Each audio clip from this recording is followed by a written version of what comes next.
Bonjour à tous, bienvenue sur Mille et une ambitions, le podcast qui parle d'entrepreneuriat.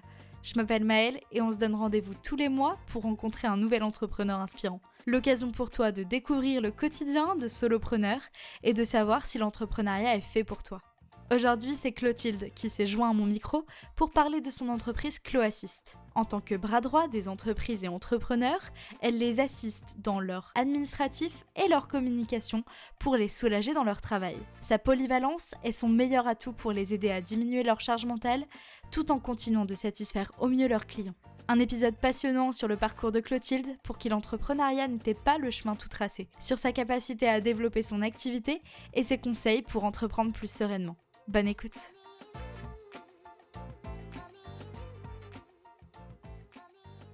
Salut Clotilde, bienvenue sur Mille et une ambitions. Salut Maëlle, ça va? Ça va et toi? Oui, ça va très bien, merci. Pas trop stressée pour ce podcast? Un petit peu, mais bon, c'est le jeu, c'est normal.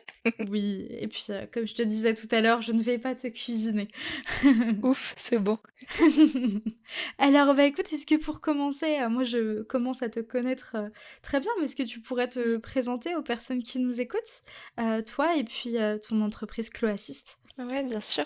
Donc moi, je suis Clotilde Bernard. Je me suis lancée à mon compte il y a un petit peu plus d'un an maintenant. Je suis assistante indépendante en gestion administrative et communication. Donc j'accompagne principalement des indépendants et des TPE sur tout ce qui va être justement administratif et com. Ça peut être en présentiel ou en distanciel, de manière ponctuelle ou alors régulière. L'idée, c'est vraiment de prendre en charge et de soulager les personnes que j'accompagne en gérant pour eux les tâches qu'ils n'aiment pas faire, qu'ils ne veulent pas faire ou alors qu'ils n'ont plus le temps de faire. Trop cool. Et alors, si on commence par parler un petit peu de Clotilde derrière Cloassist, quelles études tu as fait pour en arriver là? Oh. Alors, j'ai fait un BTS assistant de manager en 2 ans. Ok, Donc c'était une formation hyper complète qui m'a permis de découvrir tous les volets de l'assistanat, que ce soit la partie commerce, que ce soit la partie compta, admin, RH, etc. carrément. etc. Ensuite, j'ai enchaîné sur un bachelor gestion administrative et ressources humaines, car justement, Ok, j'étais vraiment intéressée par le domaine des RH et de la gestion admin. Et ensuite, j'ai terminé avec un master communication digitale. ok. Donc 5 ans en tout, c'est C'est ça? ça, bac+5, en effet. Ok. Et donc, alors c'est ton master, je crois que tu as fait en alternance? J'ai fait mon bac+3, donc mon bachelor et mon D'accord. master en alternance, ouais. Dans la même entreprise? Ouais, dans la même boîte. En fait, je suis rentrée en alternance à partir de mon bac+3 parce que j'avais fait mon BTS en initial. Et puis à l'époque, il Mhm. n'existait pas spécialement euh, tout simplement en alternance.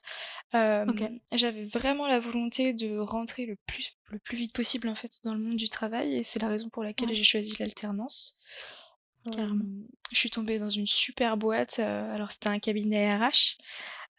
Ok. Donc en fait, petite boîte, petite TPE, où j'avais un poste ultra polyvalent parce que j'intervenais aussi bien auprès des clients que des collaborateurs, que de la direction. C'était vraiment chouette Tu et m'étonnes. hyper enrichissant. Ouais, voilà, pour moi, je découvrais plein d'aspects.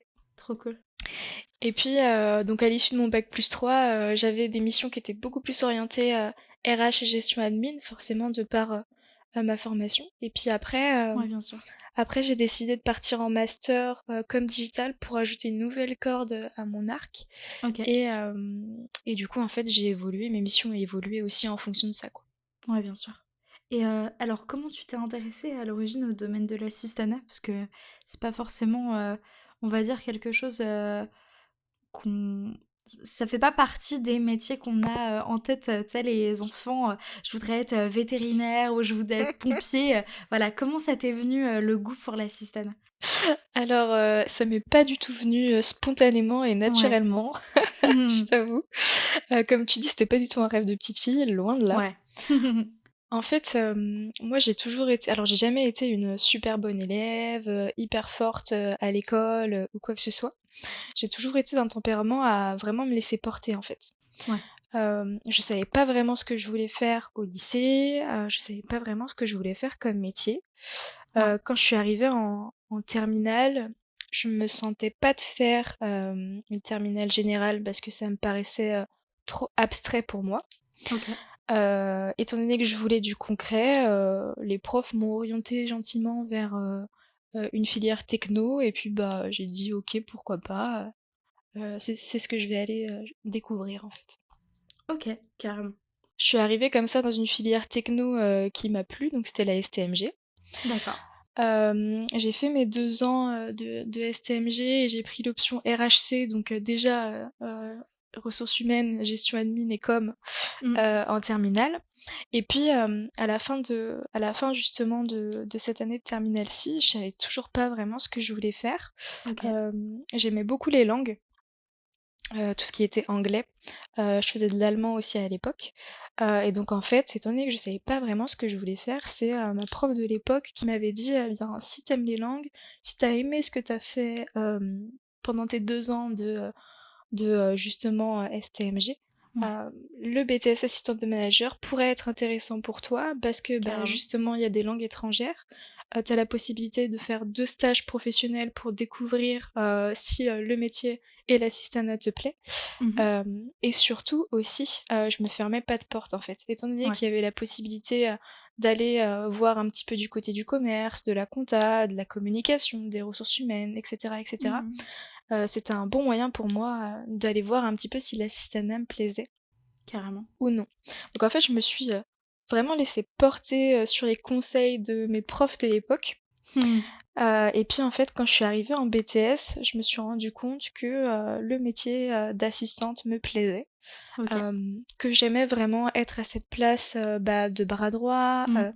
d'assister, bah, que ce soit un manager ou alors un dirigeant, peu importe, mais en fait d'être un petit peu le relais et le Ouais. couteau suisse qui va permettre bah, justement à l'entrepreneur de faire son métier et gérer son entreprise au mieux. Donc c'est vraiment comme ça que je me suis tournée vers ce métier-ci. Trop cool. Et alors, quel a été le déclencheur pour te dire à un moment donné, je vais passer du salariat à lancer ma propre entreprise? Puisque je crois savoir que c'était pas quelque chose que tu avais en tête dès le départ du tout. Non, pas du tout, comme tu dis. Moi, je viens d'une famille pour qui, en fait, sur l'entrepreneuriat, c'est vraiment méconnu. J'ai personne, soit dans ma famille ou dans mon entourage, Mm. qui est chef d'entreprise, Ouais, qui a entrepris ou autre. Donc, c'était vraiment totalement inconnu pour moi et j'avais pas du tout ça en tête. En fait, ouais, moi, je me suis lancée à la sortie de mes études, donc à la fin de mon bac+5. ok. Euh, Comme je te le disais tout à l'heure, j'ai fait mes 3 dernières années d'études dans la même entreprise, Mhm. dans mon entreprise d'accueil en alternance. Et en fait, petit à petit, la fin de mon master arrivant à son terme, je commençais à questionner un petit peu la boîte dans laquelle j'étais Mhm. pour savoir un petit peu ce qu'il allait advenir de moi à la fin de mon Ouais, bien sûr. master et savoir s'ils allaient vouloir me garder Mm. ou non. La grande question de la fin des alternances. Ah ouais, c'est ça, quelle horreur, quelle angoisse surtout. Oh oui, ça m'étonne pas. Donc j'ai commencé un petit peu à les questionner et en fait le contexte de cette boîte faisait que il y avait eu plusieurs réformes en lien avec la formation professionnelle qui avaient été particulièrement difficiles à passer. Il y avait eu aussi eu le Covid mine de rien.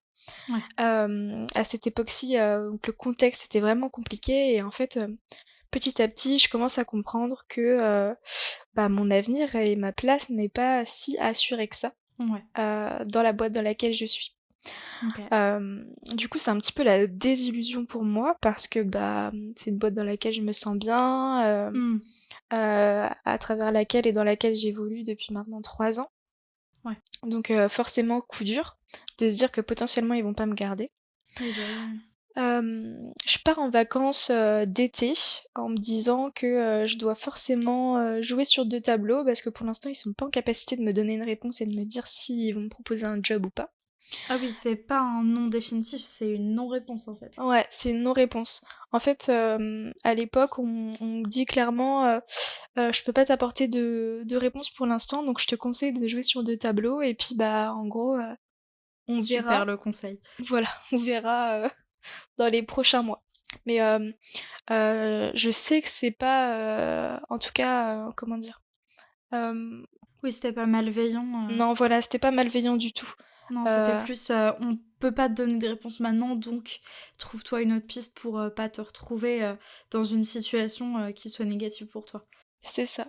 Il y avait vraiment un manque de visibilité en fait qui était Ouais, évident et je pouvais pas leur en vouloir de ça. Donc je pars en vacances d'été en me disant bon bah il faut que je trouve un job, ouais, super. que je recherche un petit peu, que je regarde un petit peu ce qui se fait sur le marché de l'emploi. Donc bah, comme toute bonne demandeuse d'emploi, je me mets sur Pôle emploi à regarder un petit peu les offres, sur Indeed, etc., savoir ce qui se fait sur le secteur. Et en fait, je me retrouve pas du tout sur le marché actuel. Ouais, Moi, ce qui me faisait vibrer, c'était vraiment l'assistanat, mais au-delà de ça, d'avoir un métier et un rôle qui allait être ultra polyvalent sans lâcher et la gestion admin et la communication. ok. J'avais pas du tout envie de me spécialiser ou d'être vraiment axée sur un seul secteur d'activité. Hmm. J'aimais cette polyvalence-là et je voulais pas la lâcher. Et en fait, bah forcément, à travers les offres que je consultais, il n'y avait pas de poste comme ça. Ouais, Donc j'envoie quelques candidatures un petit peu, alors pas au pif, mais tu vois, en me disant sans on verra si conviction, quoi. ça mord, voilà, c'est ça. Sans grande conviction, je passe quelques entretiens, mais je suis pas du tout emballée. Ouais, Et pendant l'été, je tombe un jour comme ça sur Insta, sur l'appel à l'aide d'une photographe qui dit qu'elle est débordée par sa gestion administrative et que en gros, elle serait pas contre un petit peu d'aide en fait de ouais. la part d'une assistante justement, alors quelques heures par-ci par-là, hein, mais en tout Oui, cas bien pour sûr. la soulager. Moi, à ce moment-là, j'ai pas de visibilité sur ce que va être mon avenir Ouais. professionnel. Du coup, je lui envoie un petit mail en lui disant que ça pourrait m'intéresser. Et dans tous les cas, je me dis que si jamais au mois de septembre, donc à la fin de mon alternance, j'ai rien trouvé, ça me fera Hmm. toujours un petit complément de salaire Ouais, bien le sûr. temps que je puisse me retourner. Donc je rencontre cette photographe et là le feeling passe instantanément. Trop On cool. s'entend hyper bien. Je repars de l'entretien en me disant que je veux vraiment travailler avec elle et que c'est Ouais, vraiment avec ce genre de personne que j'ai envie de travailler à l'avenir en fait. carrément. Euh, et après, quelques semaines après ou quelques jours après, je sais plus, c'est de nouveau un petit peu la désillusion parce qu'elle me dit que elle s'est renseignée alors auprès de l'URSSAF, elle était en auto-entreprise Ouais. à l'époque et elle s'est renseignée auprès de l'URSSAF pour embaucher quelqu'un et c'était une personne qui avait une phobie administrative en fait, D'accord. que ça la terrifie d'embaucher et que si un Ouais. jour je me lance à mon compte avec plaisir pour qu'on puisse travailler ensemble. D'accord. Il fallait pas me le dire deux fois, la graine était vraiment plantée dans mon cerveau à ce moment-là. Et l'idée a eu le temps de germer pendant toutes mes vacances d'été en fait, Ouais. sur le fait de me lancer potentiellement à mon compte. En fait, ça a été un enchaînement de circonstances et d'événements qui ont fait que le champ des possibles était ouvert. Ouais. J'avais aucune contrainte parce que mon ancien taf m'avait pas encore fait de proposition. Mhm. J'avais cette opportunité-là de travailler avec une personne avec qui je savais que ça allait matcher. Ouais. Et puis aussi un petit peu le coup de pied aux fesses de me dire bah t'as rien aujourd'hui, est-ce que ça pourrait pas être le moment justement Ouais. d'entreprendre. Au pire, ça marche pas, c'est pas grave, ce sera toujours T'as rien à perdre, ouais. voilà, une bonne opportunité. Il y aura forcément des enseignements que je pourrais en Carrément. tirer. Je suis rentrée de vacances du coup avec la ferme intention de me lancer à mon compte et en fait c'est comme ça que j'ai fait ce choix-là et que j'ai pris cette décision-ci. Un beau parcours quand même. C'est comme quoi les coïncidences font Vraiment. beaucoup de choses. Mm, c'est clair. Et comme quoi les éléments et les choses qu'on pense négatifs dans un premier temps, Mm. que ce soit le fait que je n'ai pas eu de réponse de la part de mon ancien taf, ou alors que la photographe me dise au final non. Ouais. C'est des éléments qui peuvent paraître négatifs, mais au final ont été ultra positifs pour moi parce que ça a été mes déclencheurs, quoi. Ouais, carrément. Et alors, donc, tu le disais tout à l'heure, mais Cloassist aujourd'hui, c'est, on peut l'appeler, je pense, l'allié au quotidien des entreprises. Ouais. Euh, Tu interviens donc sur la partie administrative et la partie communication. Pourquoi avoir choisi ces deux thématiques-là? C'est vraiment celle qui te parle le plus dans l'assistanat? Ouais. En fait, dans un premier temps, j'ai choisi, de pas me spécialiser Ouais, parce que, c'est, déjà 2 domaines de gestion clés d'une entreprise. Si on veut bien gérer sa boîte, il faut qu'on soit carré en termes de ouais, gestion admin. C'est primordial tous les bien mois sûr. de faire ses factures, de faire ses déclarations, et cetera. Et le second aspect qui est essentiel aussi pour toute entreprise et tout entrepreneur, c'est de se faire connaître, de développer son image de marque et d'avoir une bonne notoriété et réputation. Donc c'est 2 domaines qui sont essentiels. Coup de bol, c'est 2 domaines aussi que moi, j'ai pu, tester, sur lesquels j'ai pu me challenger, que ce soit à Ouais. travers ma dernière expérience pro ou alors à travers mes études. Donc en fait, pour moi, c'était vraiment primordial de, pas me spécialiser Mmh, dans un des 2 et vraiment de proposer, cette polyvalence ici aux carrément. personnes que j'accompagne. Aussi par souci d'apporter en fait une double compétence Mmh, aux personnes et aux entreprises que je vais pouvoir accompagner. Ça leur carrément, évite, mine de rien, de faire appel à plusieurs prestataires, tout bien sûr. simplement. Et puis, effectivement, quand, tu peux allier les 2 avec la même personne, quand tu as confiance en quelqu'un, c'est Mm. tellement plus simple que d'avoir affaire à 2 interlocuteurs, pour chaque thématique. C'est ça. Et puis, je travaille au quotidien avec des personnes qui n'ont pas le temps déjà, Mmh, qui n'ont pas le temps de gérer leur administratif, qui n'ont pas le temps de communiquer sur les réseaux sociaux. Donc, si en plus ils doivent avoir à gérer plusieurs relations avec plusieurs prestataires, on n'en finit tu t'en plus en sors pas, fait. ouais. C'est Mmh, ça. complètement. Et donc l'objectif à terme, c'est vraiment de faire gagner, de la productivité à tes clients, en fait, en les C'est ça, de leur faire gagner du temps surtout. mmh, Faire gagner du temps et de leur faire gagner en image de marque, en notoriété, ouais, et à terme, en fait, de leur faire, gagner des clients, de bien les aider sûr. à développer leur vente, à développer leur entreprise. Je suis très, partisante de ça. Je pense que plus les dirigeants vont réussir à déléguer sereinement, vont réussir à se libérer du temps. Je parle de toutes les tâches, énergivores, toutes les tâches chronophages, en fait, toutes les petites tâches du quotidien qui sont opérationnelles et récurrentes. Et plus en Mmh. fait, eux, ils pourront se concentrer sur l'aspect stratégique pour développer leur entreprise. Bah, on dit toujours que la délégation sur les aspects compliqués permet de se concentrer sur sa zone de génie et c'est littéralement ce que tu proposes en fait. Exactement, c'est ça. Et alors comment ça fonctionne la prise de rendez-vous avec l'Oasis? Parce que donc toi tu es basé sur La Roche-sur-Yon, est-ce que tu restes autour de ta zone géographique? Tu fais aussi du distanciel? Comment tu fonctionnes à ce niveau-là? Alors, c'est en présentiel et en distanciel. Ok, Ça dépend. En fait, le propre de mes accompagnements, c'est que tout est sur mesure. Il n'y a ok. pas de forfait ou alors Hmm, d'accompagnement type. L'idée, c'est vraiment que on puisse se rencontrer, alors que ce soit en présentiel, en Vendée, ou alors à La Roche-sur-Yon, peu importe, ou alors en ouais, bien sûr. distanciel, via Google Meet maintenant. Il y a plein d'outils qui nous permettent de nous rencontrer, même si on est loin. Faciliter la vie. Ouais, c'est ça. Donc en fait, on se rencontre toujours dans un premier temps. Bien sûr, L'idée à travers ce premier rendez-vous-là, c'est déjà de faire connaissance, savoir bien sûr, si ça marche et si ça match entre nous. clairement. Si aussi on a tout simplement des comment dire? Si on a des affinités, savoir si le besoin pour lequel me sollicite le client, c'est un besoin auquel moi je peux répondre. Il m'est arrivé Ouais, plusieurs complètement. quelques fois que en fait on me contacte et tout ce qui est commerce par exemple, moi je fais pas du tout. Donc en fait à ce Ouais, moment-là, c'est aussi de dire on s'est rencontrés, je peux pas répondre à votre besoin, mais je peux vous conseiller tel consoeur, je peux vous recommander carrément. tel autre prestataire qui saura répondre à votre demande. L'idée, c'est vraiment de ça, en fait, de faire le point Mm. déjà sur la collaboration, de faire le point sur le besoin, et puis ensuite d'élaborer ensemble petit à petit un accompagnement qui sera sur mesure. Trop cool. Et donc, tu construis à chaque fois un accompagnement qui soit sur les points précis et les problèmes clés en fait de ton client. C'est ça.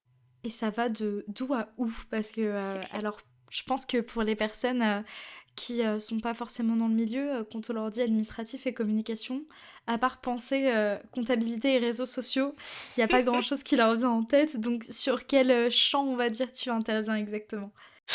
Alors, c'est en deux parties. Ouais, Pour tout ce qui va être gestion administrative, ça va de la gestion de boîte mail et des demandes entrantes mail, ok. avec tout ce qui va être agenda partagé, planning de rendez-vous, planning de consultation, gestion des bases de données, etc. À globalement la comptabilité courante. Ok. Donc je ne fais pas de comptabilité avec le bilan comptable, etc. Mais par Oui, bien contre, sûr. je vais gérer la relation avec le comptable, tout ce qui va être note de frais, ICA, potentiellement les déclarations de chiffre d'affaires si jamais le comptable ne s'en charge pas. Ok.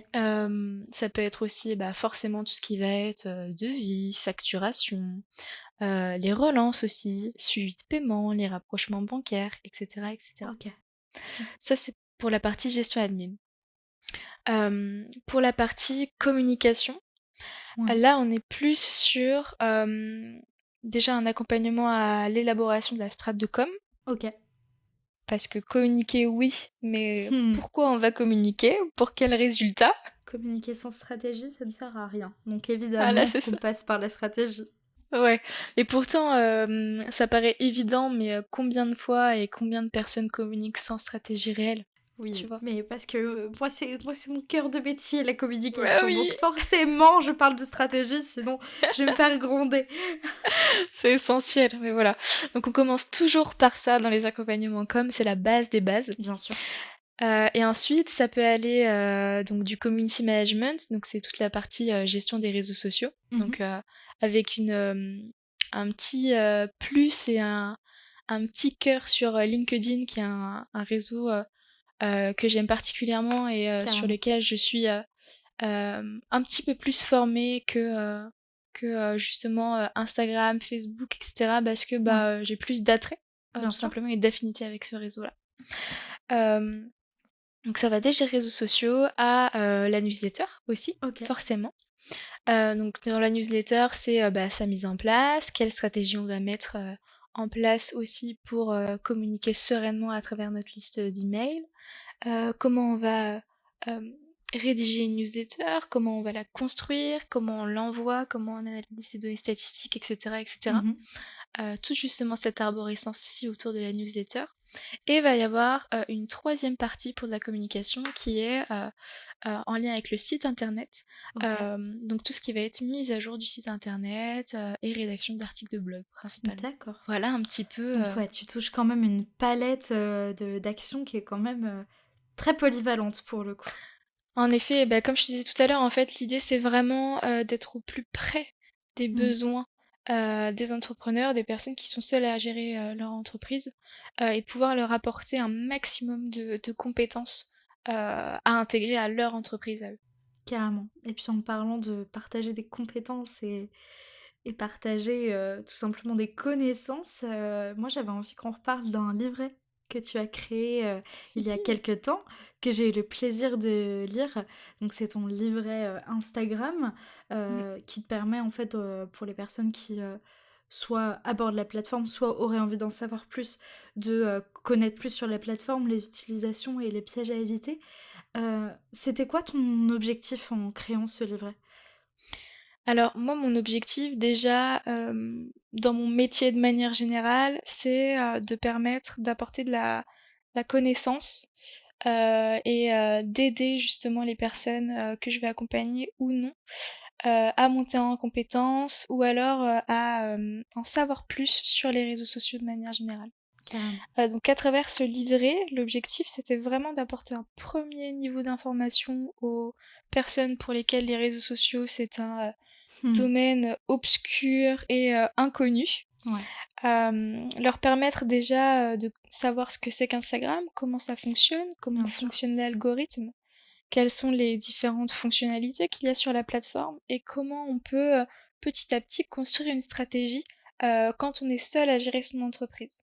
C'était vraiment ça l'objectif à travers le livret. C'est une ressource qui a été que j'ai construite de A à Z et que j'ai décidé de proposer gratuitement, toujours dans cet objectif justement d'apporter de la connaissance et d'accompagner les personnes qui sont dans mon réseau, de leur apporter en fait tout simplement des connaissances supplémentaires sur les réseaux sociaux. Carrément.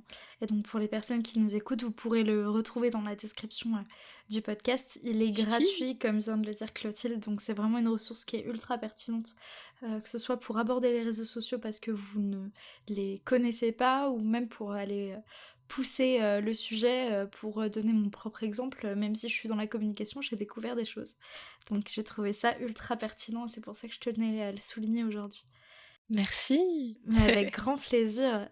Et alors dans cette même veine de transmission, j'aimerais qu'on reparle d'un petit événement aussi qu'on a créé il y a quelques mois maintenant, Mm. puisque nous avons fait un live ensemble.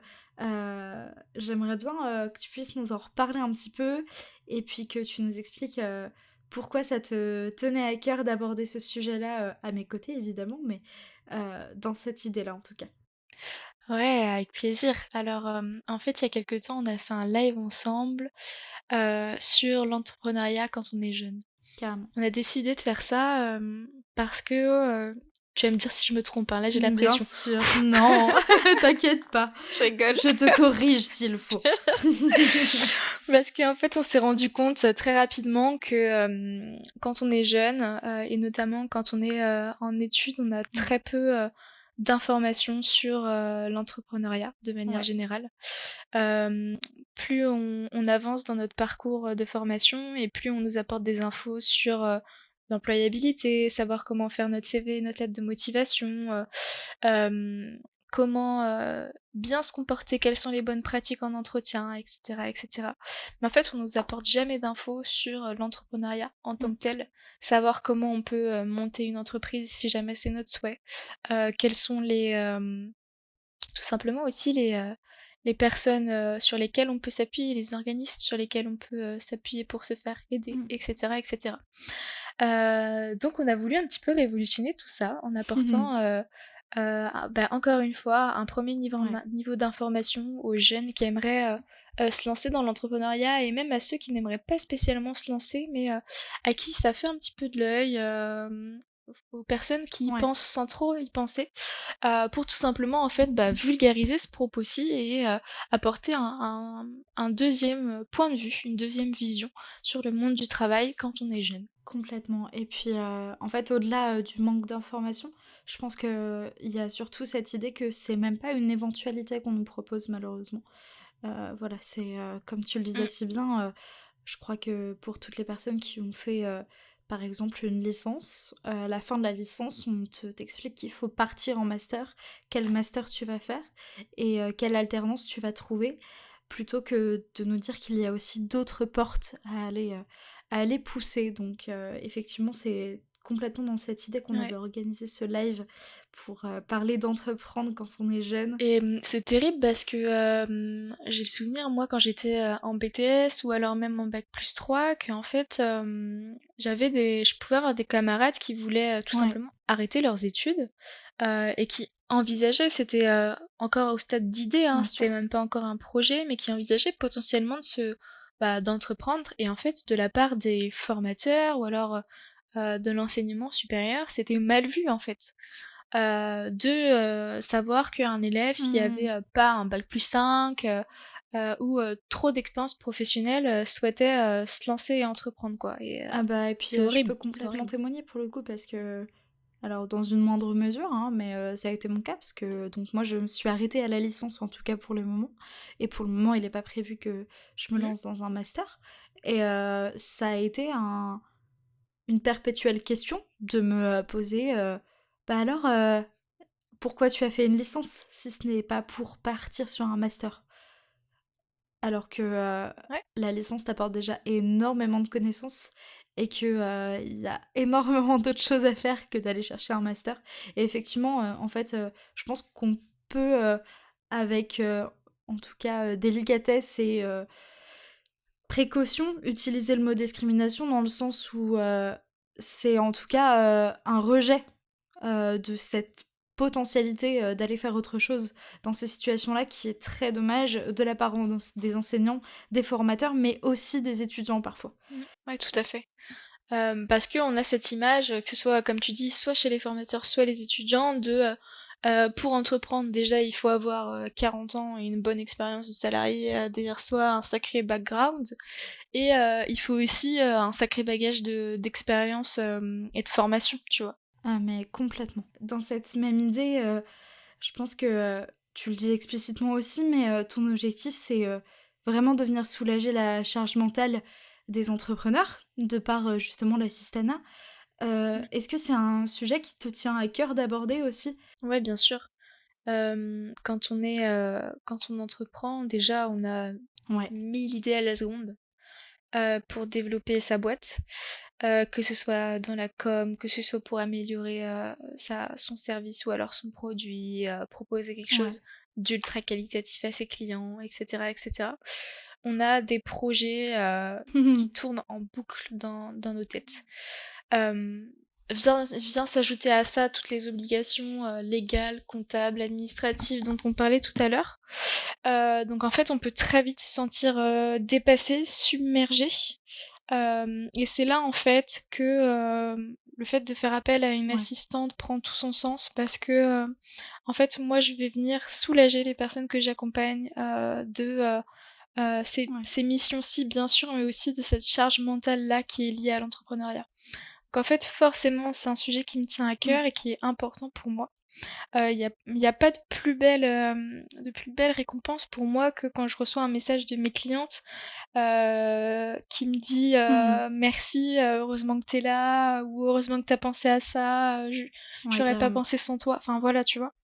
C'est ultra bénéfique et ultra important. Forcément, c'est aussi un des aspects qui fait sens et qui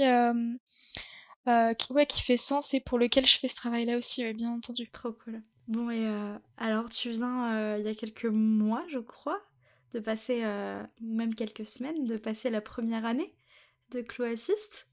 Ouais, ouais, ouais, au mois d'octobre exactement. Ouais, donc quelques mois au moment où on tourne. C'est ça. Et alors, quel bilan tu dresses de cette première année? Euh, La grande question.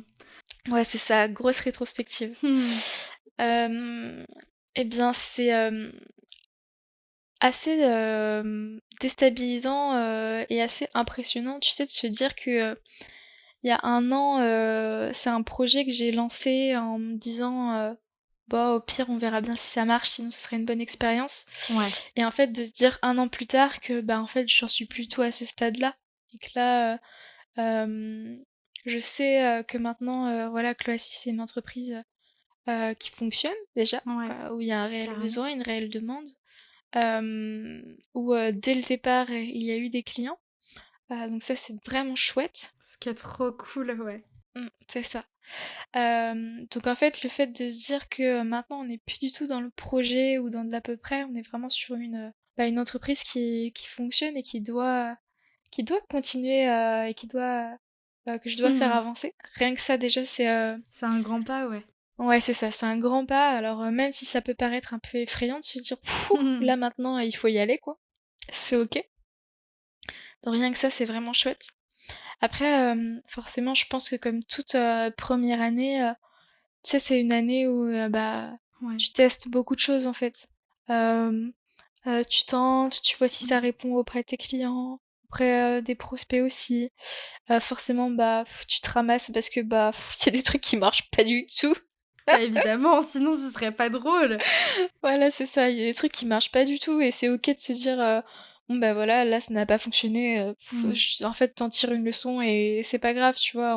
On repart on y repart de plus belle avec les Carrément. enseignements qu'on a tirés là-dessus.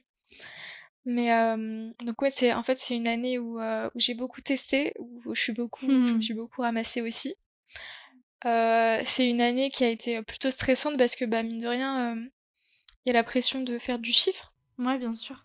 Parce que en fait, dès le départ, alors ça c'est un choix personnel que j'ai fait, mais il y a un an, j'ai choisi de pas partir avec les indemnités de Pôle Emploi en fait, D'accord.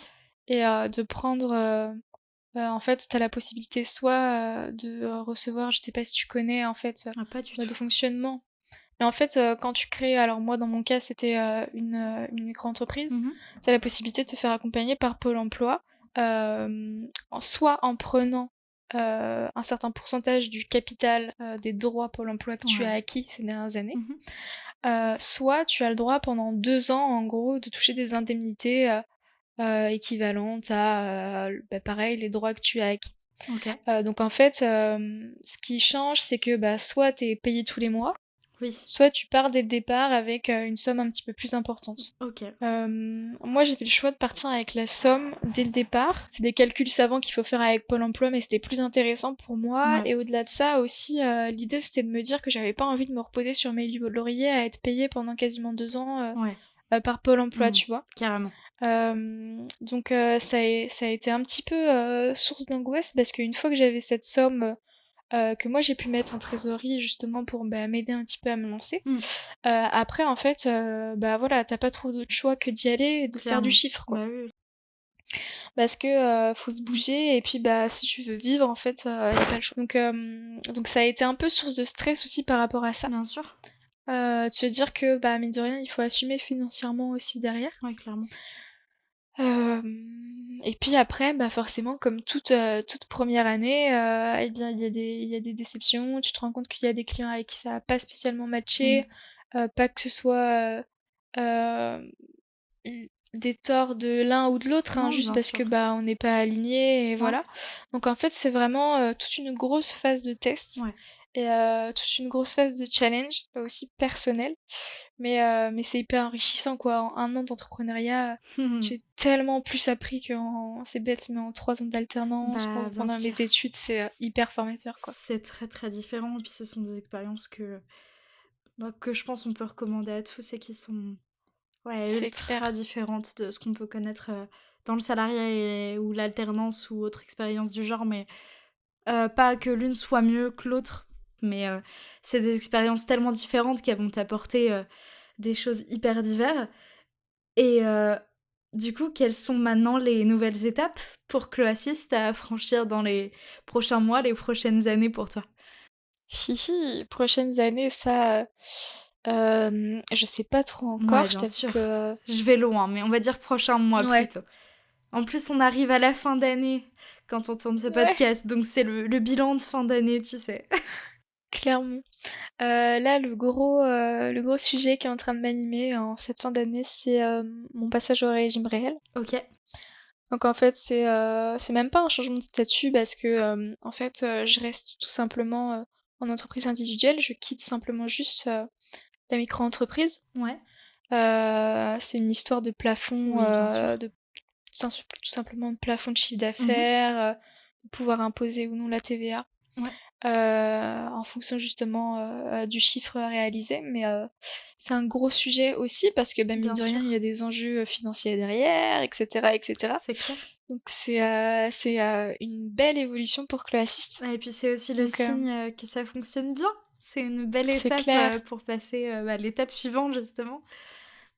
c'est clair, c'est clair. Donc c'est ouais un gros sujet, le gros sujet qui est en train de m'animer. Et puis après toute la toute la justement l'année prochaine, l'idée ça va être de continuer à faire du chiffre d'affaires, voir aussi comment finit de se remplir mon agenda. Ouais, bien Et puis sûr. savoir, une fois que j'aurai arrivé à ma limite, comment je peux faire justement pour euh, prendre d'autres clients et Carrément. quels seront ensuite les prochains enjeux, quoi. Trop cool. Mais voilà. Et puis je crois que tu es en train de mettre en place un nouveau service pour la prochaine année, en tout cas. Ouais, en effet. Justement pour 2024, j'ai pour projet de mettre en place plusieurs ateliers, toujours dans cette même justement optique d'apporter de l'information, de pouvoir aider les chefs d'entreprise, Carrément. les TPE, les indépendants à monter en compétences et leur apporter assez d'informations pour qu'ils puissent à leur niveau gérer soit leurs réseaux sociaux, soit leur gestion administrative de manière plus sereine Carrément. et ce même si ils n'ont pas toutes les compétences et les connaissances nécessaires. Trop cool. Donc ça aussi, ça va être un beau projet qui va m'animer pour 2024. L'idée maintenant, c'est de voir comment tout ça peut s'articuler avec voilà, mes clients actuels, mon Ouais, emploi bien du temps sûr. actuel. Mais ouais, c'est un beau projet qui va voir le jour et j'ai vraiment hâte de mettre ça en place. Trop cool. Bah, j'ai hâte de venir aux ateliers pour les découvrir. Oui, merci. Et alors, si on commence doucement à se diriger vers une conclusion, quelles sont les plus grosses difficultés auxquelles tu as pu être confrontée depuis que tu t'es lancée en tant qu'auto-entrepreneur? Waouh. En tout cas, celles qui t'ont le plus bloqué, on va dire. La plus grosse difficulté pour moi, ça a été de me mettre en avant, et notamment au regard de la prospection. Ouais. La prospection, c'est ma bête noire. J'ai beaucoup de mal à m'y mettre. Et puis je pense qu'on est beaucoup, hein. C'est quand même une Ouais. étape qui est difficile d'aller chercher le client chez lui. Mmh. C'est pas facile. C'est c'est quelque chose que j'ai en horreur, de par ma personnalité, mon côté plutôt Ouais. timide, introverti et puis, c'est une pratique aussi que, même moi en tant que consommatrice avec laquelle je suis pas, vraiment très sensible, Mm. donc ça a été ma plus grosse difficulté, de pouvoir vraiment me mettre en avant et aller chercher les clients. Ouais. Mais bon, malheureusement, quand on a une entreprise, il faut savoir se sortir les doigts des fesses pour parler, vulgairement et y aller quand même. Bien sûr. Mais ouais, ça a été et c'est toujours, hein, ma plus grosse Ouais, difficulté, honnêtement. carrément. Et du coup, avec ce recul de cette première année, quels sont les conseils que tu donnerais à quelqu'un qui est sur le point de se lancer en micro-entreprise? Mmh. De croire en soi, Carrément. dans un premier temps. J'ai eu beaucoup de personnes qui n'ont pas spécialement cru en moi quand je me suis lancée, ou alors je voyais que ça souriait gentiment quand je disais que je me lançais à mon compte. C'est très satisfaisant de voir quelques mois après que c'est des personnes qui reviennent, ou alors Oh oui. euh, voilà. Donc c'est forcément de croire en soi parce qu'il n'y a que vous qui pouvez savoir et avoir foi en votre projet et on le ressent au fond de soi quand on sait que ça va marcher ou non. Donc vraiment, ouais, d'avoir confiance en soi. Le second conseil que je pourrais donner, c'est de se faire violence, même si c'est dur. De se faire violence, bah, justement pour le côté prospection, Mm. de se faire violence pour le côté communication, Ouais. s'imposer une rigueur et une discipline qui est difficile à acquérir, bien entendu, mais qui est essentielle sur le long terme pour bah, pérenniser son activité et Complètement. savoir où on va. C'est cette rigueur et c'est cette discipline, malheureusement, qui sert de fil rouge en fait au fur et à mesure bah, de la création de notre entreprise et qui en fait après nous sert de driver quand on est bah, dans le jus en fait tout simplement dans le quotidien avec nos clients, à gérer nos relations avec le comptable, relations avec les fournisseurs, etc., etc. Ah, Ça c'est sert clair. vraiment de ligne directrice et c'est essentiel de plancher là-dessus dès le départ pour pas se sentir perdu à mi-chemin. Carrément. Tout à fait d'accord. Et Ouf, c'est bon. ouais, c'est très bien.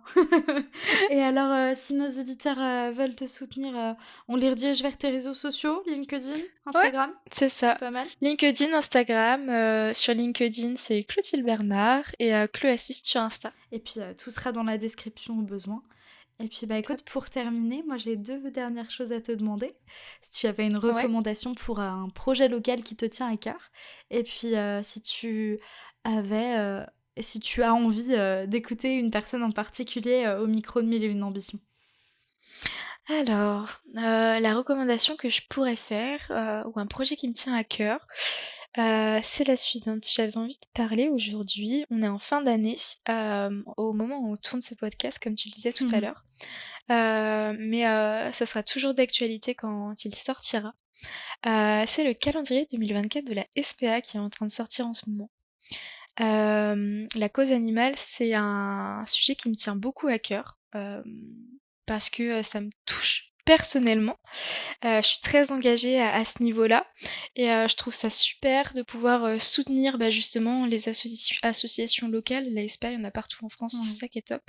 À travers ce biais-là, bah, pour apporter un petit coup de main aux assos et pouvoir permettre aux animaux qui sont maltraités, abandonnés, ou alors qui ont vécu un début de vie ou alors une fin de vie bah, pas toujours facile de pouvoir soutenir et accompagner ces associations-là en donnant un petit peu d'argent à travers le calendrier justement pour bah, permettre à la SPA de financer du matériel ou alors des soins pour les animaux. Carrément. Ah, c'est une très très belle recommandation. Merci. Et pour ta deuxième question, j'aimerais beaucoup entendre à ton micro Eugénie Poirot. Je ne sais pas si tu la connais, Pas c'est du une tout. femme merveilleuse qui a un métier assez particulier, qui a un métier pas si connu que ça en France aujourd'hui, qui tend à être de plus en plus connue, mais elle est doula. Est-ce que ça te parle? Oui, doula, ça me parle, mais je veux bien que tu expliques pour les personnes qui nous écoutent. En gros, une doula, c'est une. Alors, elle expliquerait beaucoup mieux que Hmm. moi, hein. En gros, c'est une femme qui va accompagner les parents ou futurs parents, justement, dans leur parcours de périnatalité, pour faire simple. Ouais. Donc, c'est une femme qui est très douce, qui a un parcours et qui a mené une reconversion qui est incroyable. Donc, j'aimerais beaucoup l'entendre à ton micro pour qu'elle puisse un petit peu plus vous raconter justement son parcours et mettre un petit peu plus en lumière son métier. Et ben avec grand plaisir, j'irai regarder son profil avec attention. Avec plaisir. Merci beaucoup Clotilde. Merci à toi, Maëlle. C'était vraiment chouette d'échanger avec toi. Ah mais avec grand plaisir, j'espère que tu auras passé un aussi bon moment que moi. Ah oui, j'ai adoré. Et puis je suis ravie d'avoir pu faire découvrir ton parcours et ta personne à mes auditeurs. J'en profite pour glisser que normalement la rediffusion en podcast du live qu'on avait fait sur Entreprendre Jeunes ne devrait pas tarder à arriver sur la plateforme, donc ne pas hésiter à rester connecté. Trop chouette. Merci beaucoup Clotilde. Merci à toi, Maëlle. On te souhaite une très belle deuxième année. Oui, merci, je croise les doigts. Oh, je m'en suis pas du tout inquiète pour toi. Merci beaucoup Clotilde. À bientôt. Salut Maëlle. Si cet épisode t'a plu, je t'invite à t'abonner au podcast et lui laisser une note sur ton application préférée. Et si tu veux suivre en direct l'actualité du podcast, tu peux me rejoindre sur Instagram @1001ambition. Tu retrouveras dans les notes de ce podcast l'ensemble des liens que nous avons abordés avec Clotilde et les liens pour aller la soutenir, mais aussi un formulaire pour me proposer les sujets sur lesquels tu voudrais que je réalise un épisode. Je te remercie pour ton écoute et on se donne rendez-vous le mois prochain pour un nouvel épisode de 1001 ambitions.